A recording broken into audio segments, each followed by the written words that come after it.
চট্টগ্রামের আনোয়ারায় অসুস্থ দুই শিশুকে সড়কের পাশে ফেলে চলে গেছেন তাদের মা বাবা। সন্ধ্যায় কনকনে ঠান্ডায় কাঁপতে থাকা দুই শিশুকে উদ্ধার করে নিজের বাড়িতে আশ্রয় দেন সিএনজি চালক মাহিমুদ্দিন। পরে প্রশাসনের সহায়তায় শিশু দুটিকে হাসপাতালে ভর্তি করা হয়।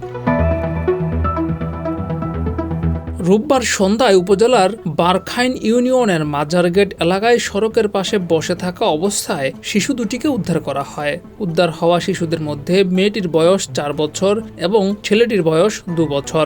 মেয়ে শিশুটি জানায় তার নাম আয়েশা এবং তার ভাইয়ের নাম খোরশেদ। উদ্ধারকারী মাহিমুদ্দিন বলেন, সন্ধ্যার পর সড়কের পাশে কাঁপতে কাঁপতে বসে থাকা দুই শিশুকে দেখে তিনি কাছে যান।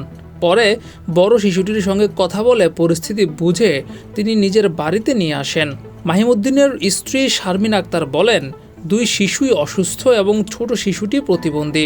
রাতে গরম পানি দিয়ে গোসল করিয়ে খাবার খাওয়ানোর পর তারা কিছুটা স্বস্তি পায়। দুই শিশুটিকে হেফাজতে নেওয়ার পর এখন তাদের মা বাবাকে খুঁজছে পুলিশ। ডেস্ক রিপোর্ট, যুগের চিন্তা।